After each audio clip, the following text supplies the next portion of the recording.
কখনো কি ভেবে দেখেছেন আপনি একজন মানুষকে চেনেন না, জানেন না, কোনোদিন দেখেননি, জানেন না তার বংশ পরিচয়, জানেন না তার কোনো শিক্ষাগত যোগ্যতা, তবুও তার সম্পর্কে মাত্র 2 মিনিট কথা বলার পরেই আপনার ভিতরে তার সম্পর্কে একটা ধারণা জন্মে। পরের কথাগুলো আপনি কিভাবে তার সাথে বলবেন সে সম্পর্কে আপনার মাথায় একটা আইডিয়া চলে আসে। বলতে পারেন কি এর মূল রহস্যটা কি? এর মূল রহস্যটা হলো ওই মানুষের কথা বলার ধরন, ওই মানুষটির কথা বলার অভিব্যক্তি, ওই মানুষটির কথা বলার একটা অন্যরকম আকর্ষণ। বন্ধুরা, যারা এখনো জীবনের পাওনা চ্যানেলটিকে সাবস্ক্রাইব করেননি, প্লিজ সাবস্ক্রাইব করে বেল বাটনটিকে বাজিয়ে দেন। আসছি ছোট্ট একটি ইন্ট্রোর পর। মানুষের বাহ্যিক সৌন্দর্যের মধ্যে সবচেয়ে বড় সৌন্দর্যটি হলো সুন্দর করে কথা বলা, যেটা দ্বারা মানুষ মানুষকে সহজে আকৃষ্ট করতে পারে। আপনি হয়তো দেখতে অনেক সুন্দর না, হয়তো আপনার চেহারা কালো, হয়তো বা আপনি অন্যদের তুলনায় অনেক খাটো, হয়তো বা আপনি শারীরিকভাবে সম্পূর্ণ ফিট না, কিন্তু এই সব কিছুকে ছাড়িয়ে আপনাকে আকর্ষণের কেন্দ্রবিন্দুতে পরিণত করতে পারে শুধুমাত্র আপনার মুখের সুন্দর কথা।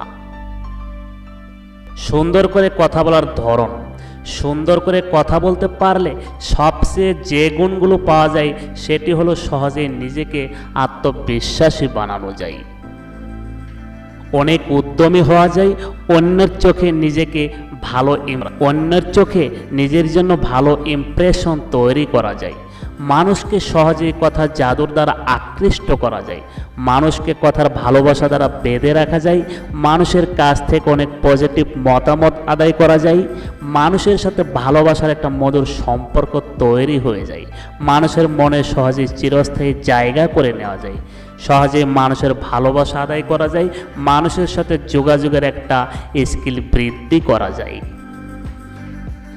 যোগাযোগের এক মহান মাধ্যম হচ্ছে ভাষা। মানুষের মুখের কথা, যে কোনো ইন্টারভিউ বোর্ডে যদি আপনি সুন্দর করে কথা বলতে পারেন তাহলে ইন্টারভিউ বোর্ডের সদস্যগণ সহজেই আপনার প্রতি আকৃষ্ট হবে। আপনি যদি সত্যি সত্যি একজন সফল মানুষ হতে চান, যদি চান নিজেকে অন্যদের মাঝে পরিচিত করে তুলতে, তাহলে সবার আগে এই গুণটি আপনার মাঝে অবশ্যই তৈরি করে দিতে হবে। অপরদিকে যদি আপনি সুন্দর করে কথা না বলতে পারেন তাহলে কি সমস্যা হতে পারে চলুন একটু শুনি।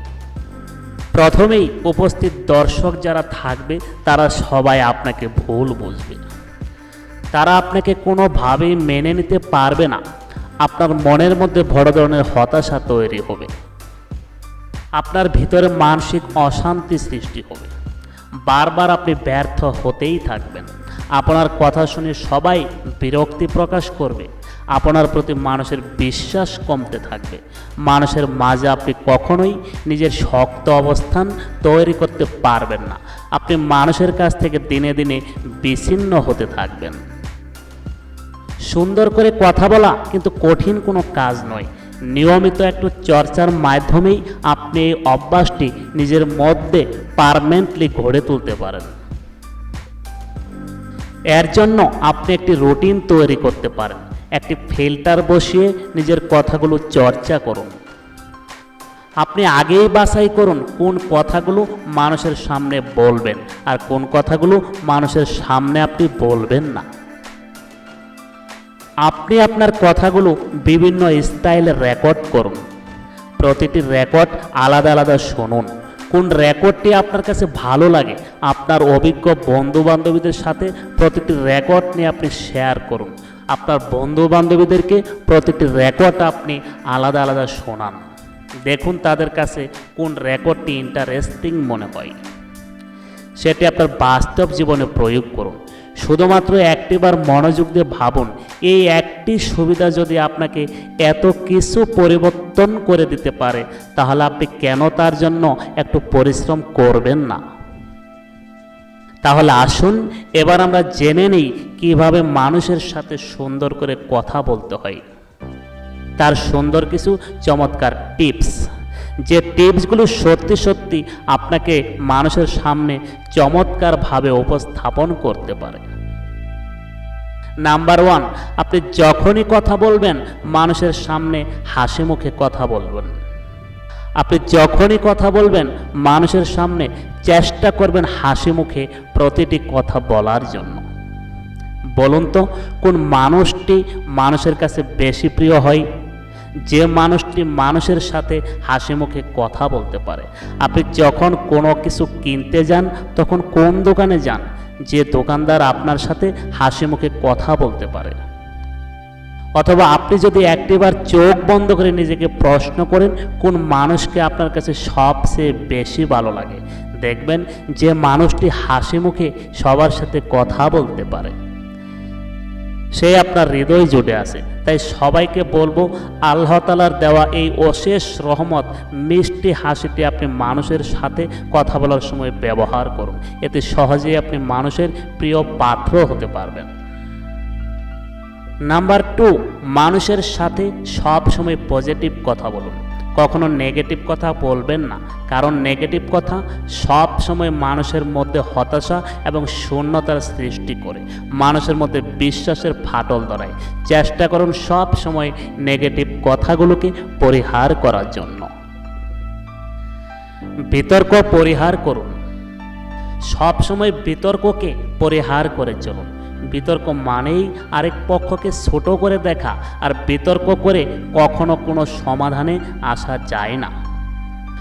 বুদ্ধিমান মানুষেরা সব সময় বুদ্ধিকে ব্যবহার করে বিতর্ক থেকে দূরে থাকে, কিন্তু মানুষ মনে করে থাকে হয়তোবা একটু রাগ দেখালে অথবা একটু চিৎকার করে কথা বললে মানুষের মাঝে একটি বেশি মূল্যায়ন পাওয়া যাবে, কিন্তু বাস্তবে ইহা সম্পূর্ণ ভিন্ন।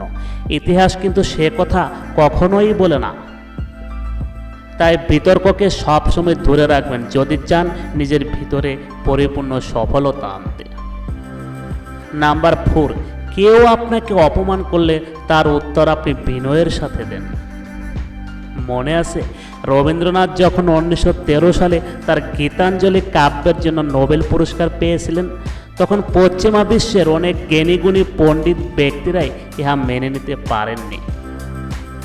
একবার এক সাহেব তো বলেই বসলো, এই গীতাঞ্জলি কাব্যটা লেখা খুবই সুন্দর হয়েছে, বলুন তো আপনাকে এটা কে লিখে দিয়েছে?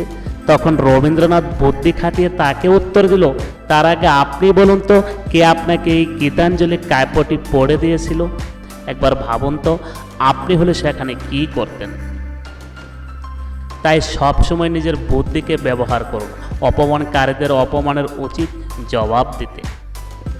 নাম্বার 5, স্থান, কাল, পাত্র এবং পরিবেশ বুঝে কথা বলুন। বিখ্যাত motivational speaker George Bernard Shaw একজন জ্ঞানী ব্যক্তি ছিলেন। তিনি বিভিন্ন সভা সেমিনারে অনেক সময় মোটিভেশনাল স্পিচ দিতেন, মানুষদেরকে মুগ্ধ করতেন। তিনি আমেরিকায় একবার লেকচার দেওয়ার সময় শ্রোতাদের উদ্দেশ্য করে বললেন, 50% আমেরিকানস আর ইডিয়েট। এটা শুনে সবার মধ্যে একটা নেগেটিভ ভাব চলে আসলো, একটা গুঞ্জন শুরু হয়ে গেল, একজন আরেকজনের দিকে তাকাতে শুরু করলো। তিনি সেখানে পরিস্থিতি বেগতিক দেখে ইনস্ট্যান্ট বলে ফেলল, 50% আমেরিকানস আর ওয়াইজ, অর্থাৎ 50% আমেরিকান হলো অভিজ্ঞ ব্যক্তি। এটা বলতেই সবার মধ্যে গুঞ্জন কমে আসলো এবং পজিটিভ একটা ইমেজ চলে আসলো, সবার মনে একটা খুশির বার্তা চলে আসলো। তাই বলবো, কোথায়, কখন, কিভাবে, কি কথা বলতেছেন, কোন পরিবেশে বলতেছেন, কেমন মানুষের সাথে বলতেছেন, একটু ভেবে চিন্তে বলুন। এমন কিছু বলবেন না যাতে করে মানুষের মধ্যে আপনাকে নিয়ে কোনো নেগেটিভ ধারণার সৃষ্টি হয়। নাম্বার 6, কম কথা বলুন এবং বেশি করে শুনুন। সর্বশক্তিমান আল্লাহ তাআলা পৃথিবীতে প্রত্যেক মানুষকে দুটো কান এবং একটি মুখ দিয়েছেন। অতএব সবসময় শুনতে হবে বেশি এবং বলতে হবে কম। বলার আগে ভেবে চিন্তে বলুন কাকে বলতেছেন এবং কী কথা বলতেছেন, এবং বেশি করে শুনুন, কারণ ভালো বক্তার চেয়ে একজন ভালো শ্রোতা সহজেই অন্য মানুষকে বেশি আকৃষ্ট করতে পারে। তাই যেখানেই যাবেন বলার চেয়ে বেশি বেশি শুনুন, তাহলে আপনার উন্নতি হবে। নাম্বার 7, কথা বলার জন্য নিজের শব্দ ভাণ্ডারকে বৃদ্ধি করুন। পৃথিবীতে আপনি যে কোনো ভাষায় জানতে চান না কেন, আপনাকে সেই ভাষার প্রচুর পরিমাণে শব্দ জানতে হবে। আপনি যদি প্রচুর পরিমাণে শব্দ জানেন, তাহলে আপনাকে কথা বলতে গিয়ে কোনো দিনই কোনো বিব্রতকর অবস্থায় পড়তে হবে না। এতে আপনার কথা যেমন সুন্দর হবে, তেমনি শ্রোতার মনে আপনার জন্য পজিটিভ ইমেজ তৈরি হবে। নাম্বার 8, বডি ল্যাঙ্গুয়েজ আপনার কথাবার্তার ধরনকে আরও প্রাণবন্ত করে তুলবে। কথার সাথে আপনার সঠিক অঙ্গভঙ্গি, দাঁড়ানো বা বসার ভঙ্গি বা হাত নাড়ানোর সঠিক স্টাইল, সেদিকে আপনি সুন্দরভাবে নজর দিন। তবে মনে রাখবেন, কোনো কিছুই অতিরিক্ত করা যাবে না, এতে আপনার হিতে বিপরীত হয়ে যাবে। অনেকে চেষ্টা করে কথা বলার সময় অপরের কাঁধে হাত রাখে এবং খোঁচা দিয়ে বারবার নিজের দিকে মনোযোগ আকর্ষণ করে। এমনটি কখনো করবেন না, এতে মানুষ আরও বিপরীতমুখী হয়ে উঠবে আপনার প্রতি। এগুলো এক্ষুনি পরিহার করুন, কারণ আপনার বডি ল্যাঙ্গুয়েজ প্রকাশ করবে আপনার সঠিক আত্মবিশ্বাস। নাম্বার 9, শুনুন এবং বুঝুন। কারোর সাথে কথা বলার সময় শুধু নিজেই গড় গড় করে সব কথা বলে যাবেন না, চেষ্টা করুন তার কথাগুলো মনোযোগ দিয়ে শোনার জন্য। যখনই আপনি কারোর সাথে কথা বলবেন, চেষ্টা করুন তার চোখের দিকে তাকিয়ে কথা বলার জন্য। যদি তার কথাগুলো বুঝতে একান্তই সমস্যা হয়, তাহলে আপনি তার মুখের এক্সপ্রেশনের দিকে তাকান, সে কি বলছে তা বোঝার চেষ্টা করুন। এটাকে বলে লিপ রিডিং। যে সমস্ত মানুষেরা কানে কম শুনে, তারা এই পদ্ধতিকে বারবার ব্যবহার করে থাকে। তাই কথা বলার সময় আপনি মনোযোগ দিয়ে শুনুন, যাতে করে আপনি সঠিক উত্তরটি দিতে পারেন। নাম্বার 10, অনুকরণ এবং অনুসরণ। সঠিক অনুকরণ এবং অনুসরণের মাধ্যমে আপনি সব কিছুতেই পরিবর্তন করতে পারেন, সব কিছুকেই কপি করতে পারেন। তেমনি আপনি কোনো বিশেষ ব্যক্তিকে অনুসরণ করতে পারেন, যারা রেডিও টেলিভিশনে সংবাদ উপস্থাপনা করে, বিভিন্ন অনুষ্ঠান প্রচার করে থাকে, অথবা যারা CNN, BBC, আল জাজিরাতে নিউজ প্রেজেন্ট করে। এক্ষেত্রে আপনি তাদেরকে অনুসরণ করতে পারেন। আপনি বিশেষ কোনো বক্তাকে অনুসরণ করতে পারেন, যার কথা বলার ধরন আপনার ভালো লাগে, আপনি তাকে অনুসরণ করতে পারেন। তাহলে বন্ধুরা, আজ থেকে আপনি শুরু করে দিন আপনার কথাকে সুন্দর করার চর্চা, যার মাধ্যমে আপনি নিজেকে একজন স্মার্ট মানুষ বানাতে পারেন। এখন থেকে আপনি শুরু করে দিন, একটা সময় দেখবেন আপনি আগের থেকে অনেক পরিবর্তন এবং সবার প্রিয় একজন মানুষ হয়ে গেছেন। বন্ধুরা, পরিশেষে সবাইকে উদ্দেশ্য করে একটি কথাই বলবো, যে মানুষটি কথার চেয়ে বেশি কাজ করে, সফলতা তার জন্য অনিবার্য। সফলতা তার কাছে এসে ধরা দিবেই। তাই বন্ধু, শুধু কথা না বলে নিজের ভিতরে এই পরিবর্তনগুলো আনতে চেষ্টা করুন, যেন আপনি সত্যি সত্যি মানুষের কাছে প্রিয় হয়ে উঠতে পারেন। হয়তো শিক্ষার ক্ষেত্রে আপনার দুঃখগুলোকে অনেক বড় মনে হবে সুখের তুলনায়, কিন্তু আপনি যখন সফল হবেন, তখন আপনার সফলতাকে অনেক বড় মনে হবে হাজারো ব্যর্থতার তুলনায়। তো বন্ধুরা, আমার এই প্রসেসটা আপনাদের কাছে কেমন লাগলো তা অবশ্যই কমেন্ট করে জানাবেন। যদি একটুও ভালো লাগে, তাহলে আমার এই প্রসেসটা সফল হবে। যাবার আগে সবাইকে বরাবরের মতো বলছি, নিজে ভালো কিছু করুন এবং অপরকে ভালো কিছু করার জন্য উৎসাহিত করুন। আর যারা এখন পর্যন্ত জীবনের পাওনা চ্যানেলটিকে সাবস্ক্রাইব করেননি, প্লিজ সাবস্ক্রাইব করে বেল বাটনটিকে বাজিয়ে দিন এবং আপনাদের সাথে থাকার জন্য আমাকে সুযোগ করে দিন। ধন্যবাদ সবাইকে, সবাই ভালো থাকবেন।